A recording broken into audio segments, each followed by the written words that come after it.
Hello there, a great evening to you and many thanks for joining us on Rwanda Television News tonight. Our hopes that you had yourselves a great and productive Monday, a great start to your brand new week. Welcome to our tonight's edition. These are the headlines. Prime Minister Dr. Edouard Ngirente urged the World Bank to consider financing various development projects in the region. WASAC has responded to poor service delivery complaints as revealed by the Auditor General's report. To international matters, Hamas delegation arrived in Egypt for Gaza truce talks as hopes for a ceasefire rise.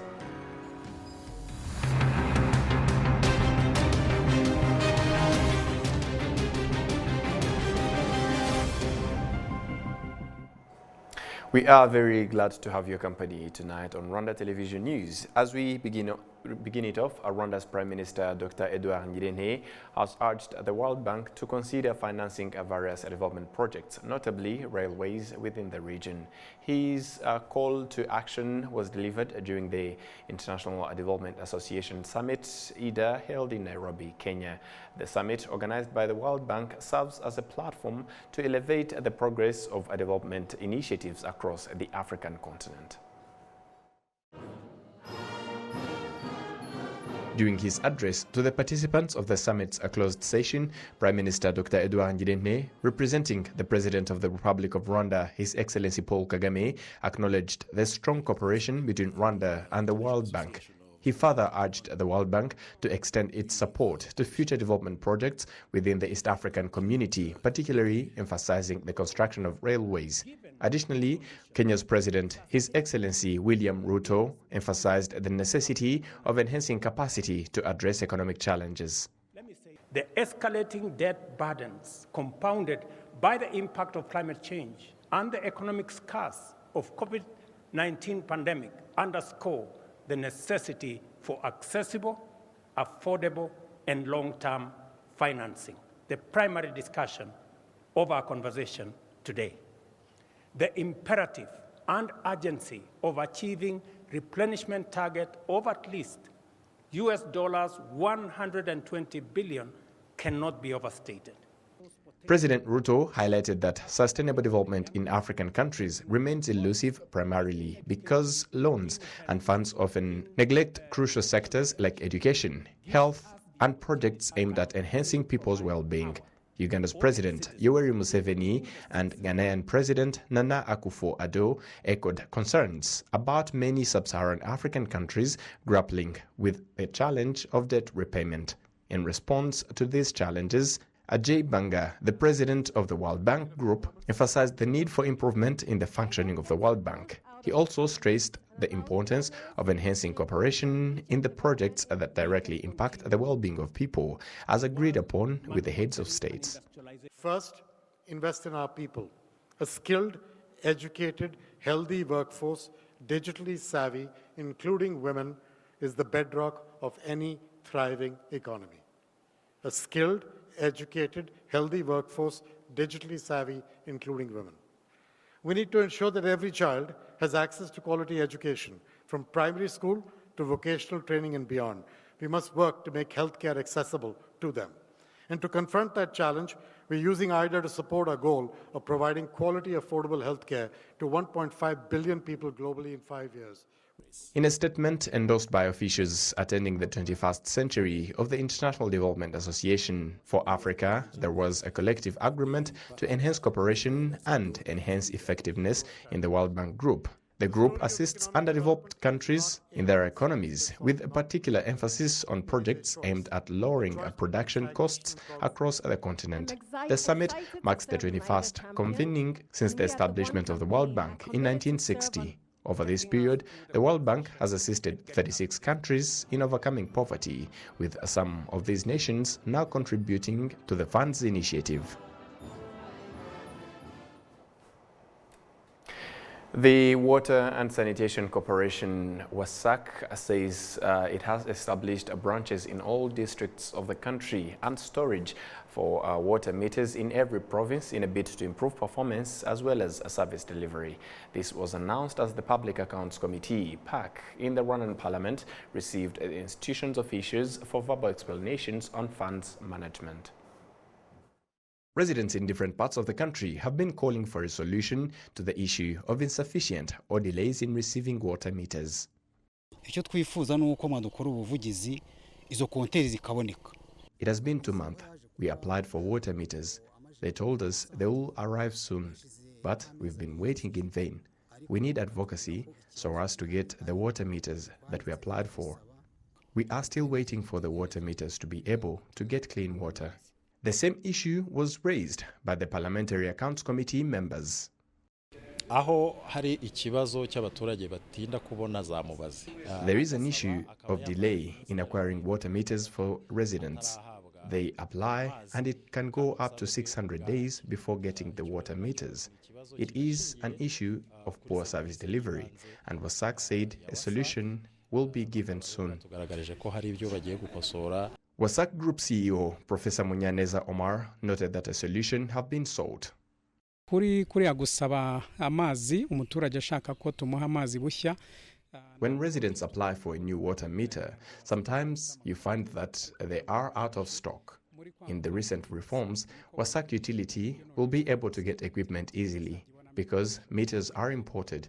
We put measures in place to accelerate the procurement processes so that meters can always be available and on time. The other thing we did is the establishment of digital application means, but even those who can't access the means, we established WASAC offices in every district so that residents can be helped. Also, the central storage that has been in the city of Kigali only is now in every province, which will make it easier to distribute the water meters. The Auditor General's report criticizes WASAC for failing to comply with the recommendations given by the Auditor General and poor procurement processes. On this, the WASAC Group CEO made a clarification. There are complex issues in these projects, and WASAC has bigger ongoing projects. Thus, we made a resolution to visit at least one project every month. The other thing, which we thank the government, is that ongoing projects, as well as the Service Delivery Department, have employees in charge. We believe that the workload reduced for us, making it easy to do follow-ups. WASAC's guidelines for service provision stipulate that a qualified customer requesting for a water meter should receive it within 2 working days, but an audit revealed that some of the citizens get them in between 10 to 619 days. To other matters, persistent rains ongoing for days have destroyed infrastructure across various parts of the country. Urgent calls have been for assistance arise from residents fearing the worsening situation. Poles in Nyabugogo Swamp, also known as Giti Chinyoni, have sustained damage, posing a significant risk to nearby residents. ariko maze icyumweru nyongera muno muhanda mbona amapironi abiri yaraguye. Those in charge should help us to solve this problem, because even at the edge of rivers and swamps, pillars tend to fall, causing constant power outages. Heavy rain on Sunday night inflicted damage upon the connecting road between the southern province and Kigali city. The executive secretary of Rugarika sector has indicated that a temporary resolution has been sought to address the issue. The Rwandan police and others are helping us to use the part of the road, and we are also thinking about using deviation strategy or taking the road that passes through Rugarika sector as a second choice, but our first priority is to get space for the cars. The Rwanda Meteorological Agency recently announced that the extreme heavy rains are anticipated in different parts of the country and that citizens are required to implement government regulations of preventing disasters. Cedric Rakoze, RTV News. Thank you, Cedric. In Rwanda, 2 factories have been delivered to assemble outdoor lights that are made with light tracking technology, hence reducing the cost of lighting to the government by half. Christelle Wase has the report. More than 25,000 modern technology lights have been installed on more than 800 kilometers around the country, including highways connecting the city of Kigali and the entire borders of the country. The company Salvi Rwanda, located in the city center known as car-free zone streets, also assembles in the country decorative lamps. Kaigamba Fadili, the manager of Salvi Rwanda, says that these lights are made with detection technology and are monitored when they have a problem, even if they are far away. There are some hours on where the people are not using the road, whether the people or vehicles or anyone is not using the road. So in that period of time, there is a possibility that you can reduce the power consumption of the lights so that you can save the amount of money that the government can invest somewhere else. Our technology system allows us to monitor the lights wherever they are and how they are operating. If there is any difficulties they have, if there is anything that has gone, maybe if it is offline, maybe if it has any other problems, we can identify that problem specifically to that light. Some of those that use electricity from wide channels and radiation are Dusabe Pauline and Gladys Inabeza, who prove and believe that in this factory they have improved their knowledge in the labor market. Kuba dufite rero ikigo nk'iki ngiki hano mu Rwanda. We benefited a lot from having such institutions here in Rwanda. Moreover, we don't only work with Rwandan companies, but also with neighboring countries, such as those that are in the East African community, which will give a hand in development of smart cities. Smart cities. When new factories are launched in the country, as youth, we get employment opportunity, as it happened to me and my colleagues. Since I started working here, I've benefited a lot by having more knowledge. As a result, from the trainings we receive before starting work. The company's CEO, Alexis Majoro, says they have domestic and regional markets. He explains why a Spanish investor decided to establish this company in Rwanda. Number one is the incentives that the government of Rwanda has put in place for made in Rwanda products. One in exports. Number two also in transport. Basically with Rwanda Air, the rates have been subsidized for made in Rwanda products, and this is also affecting positively our costs and helping us to compete in the region and all over the continent. In 2017, there were 663 kilometers of street lights, while these lights have only been extended to 2,227 kilometers this year. Benjamin Kairanga specializes in electrical engineering in France, also launched in Rwanda the One Control Limited company, saying that this is a technology that would help households reduce the cost of electricity.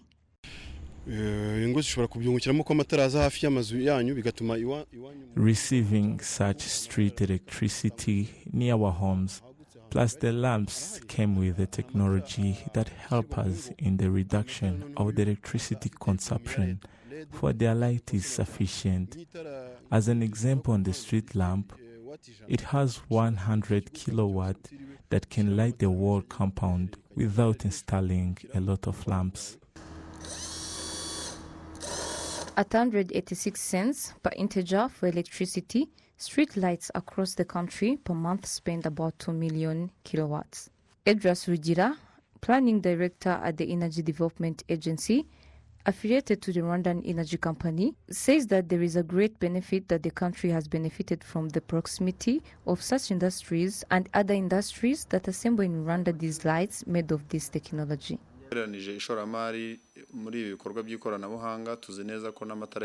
Comparing the investment budget, we know that these street lamps and others were exempted, which reduced their price, and also we have seen that due to the technology, the electricity companies that work here in Rwanda are capable of developing lights with the ability of switching on and off the lights with no movements, plus solving the electricity issues without running miles looking for an electrician. And we will say that it reduced the price 2 times than the previous times that was used before investing the technology. igiciro cyari gihenze cyane nk'inshuro nk'ebyiri nibura ugereranije n'igiciro dukoreraho ubu ngubu. In the first 9 months of this fiscal year itself, about 600 more street lights were added, and by March this year, 2,400,000 kilowatts had been used to light all the roads in the country. Christelle Wase, RwandaTV News. The Ministry of Agriculture and Animal Resources urged vegetable farmers to professionalize their operations in order to mitigate losses caused by fluctuations in market prices. Adam Squizera.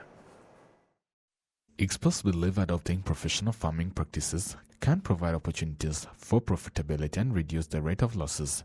However, there are still farmers who do not follow these practices and may experience high rates of loss as a result. For example, rice can be cultivated on some hectares is normal because it can be easily kept for a long time. But vegetables, there is a need to integrate the cultivated land, hence to keep it for market use and protect it from scarcity. The Ministry of Agriculture and Animal Husbandry, along with its partners, emphasize that horticulture can be successful as long as farmers adopt professional practices and approaches. There benefit in terms of money in a very short time because this carried out an cultivation that doesn't damage the land, which also facilitates the consumers. Oxfam is a great implementer. We have followed up on their activities in the field, and we've also seen their stands every year at Agri-Show. We have seen how, thanks to Oxfam, revenues and quality of products have improved. And we want to highlight that more than 50% of the farmers supported by Oxfam are women, which is very important for the transformation in the agricultural sector. EU is together with Rwanda. It's both with government of Rwanda and civil society organizations, together with all the EU member states that are present in Rwanda. We are developing a full comprehensive package that includes measures on climate adaptation in agriculture, on access to markets, and to overall how to improve productivity of agriculture in Rwanda. On Monday, Oxfam completed a 4-year project that assisted farmers in Nyamagabe, Kamonyi, Rulindo, and Nyagatare districts.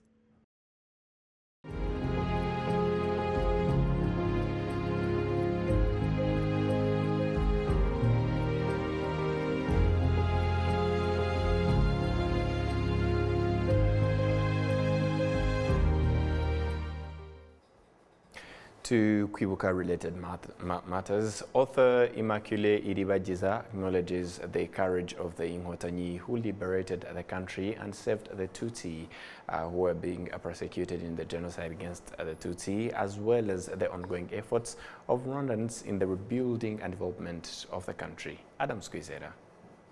Author Immaculée Iribagiza explains that she wrote her book with tears and grief, aiming to share her experiences and offer comfort to anyone facing challenges. Yes, when I wrote Left to Tell, I had many reasons, many ideas, many motives. And one of them was to speak to leaders, especially because I knew what had just happened to Rwanda, the people who caused the genocide, because they decided so. They made people fight and they killed people.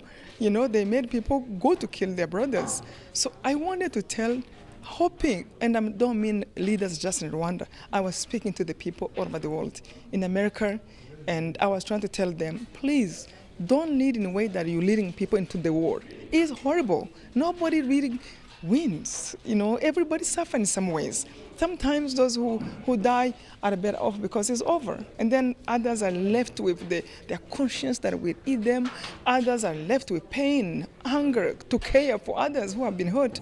So I wanted to tell the leaders war is bad. Second, and really important, I wanted to speak to people individually who are suffering. No matter how bad things can be, don't lose hope.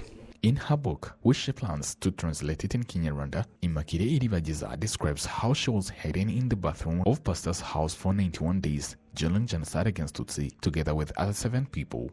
She acknowledges the bravery of the Inkotanyi who liberated the country and saved Tutsi from the genocide. Strong, and we thank you. My goodness, I want them to know that I love them, and I applaud the courage they had to come to save us when they knew they are going to fight with other people. Maybe they will lose their life too. And I want to tell them, please hold on to our country and to peace and to protect Rwanda. I applaud them for what they did, for not writing the tribes on identity cards. You know, many Rwandans were like, okay, now at least we can be proud of who we are. But they say no. We cannot, if they put us to shame, we cannot put them to shame. Let everybody be Rwandan. There are a lot of good that have happened. I applaud them for where the country is today. I'm not kidding. When I bring Americans, I'm like, look, this is my country, you know, look at the roads. But of course I have to remember, there are people who are sweating to make those roads happen, who sweat to make this building happen, to have peace in the country. And if there's no peace, there is nothing. Even what is built is going to be destroyed if there's no peace. So for them to have peace and to have good policies that include everyone, I should applaud them. And for the blood they shed, for the courage they have, God bless them. During the genocide against Tutsi, Immaculée Iribagiza lost her parents, 2 brothers, and many other members of her family who were killed. Currently, Immaculée Iribagiza lives with her husband and 2 children in USA. She applauds the resilience of Rwandans over the past 30 years that has contributed to the country's development. Nobody can decide, like, that tribe is not worth it. You didn't make them. So that gave me a lot of hope. And we have to love, we have to do what is good. So another reason I wrote, I was trying to talk to my brother Imam, who was outside of the country. And I didn't have, I will ever tell him how they killed his mother, who was my mother. But when I talk to him, I feel as if it is his mother, not mine. His father, his brothers. How can I give this news? You know, it's going to be terrible. So I wanted to write details, every detail, so that he will know. That's one. And I wanted to tell my children too about the culture of Rwanda, about their grandparents. I wanted to tell them their courage, what they loved, how they played. Because I thought my kids will never know their grandparents like I did. You know, so let me talk to them. Various readers of the book Left to Tell, which has been translated in 42 languages worldwide, have expressed that they have greatly benefited from it.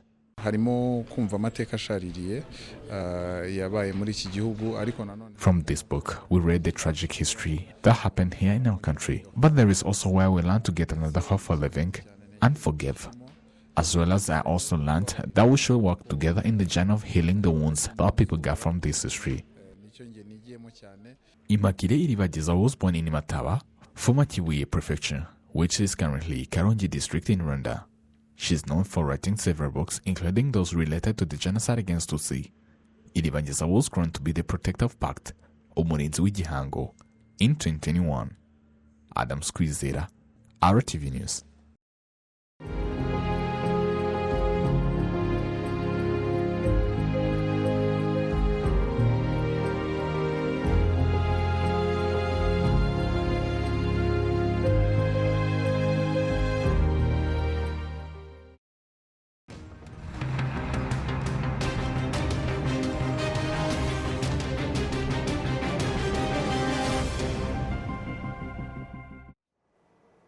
And that's all from us here at RBA's Rwanda Television News. On behalf of the entire news production, as well as the technical team, many thanks for being with us. And up until next time, stay safe, and we wish you a great and fruitful week ahead. Goodbye.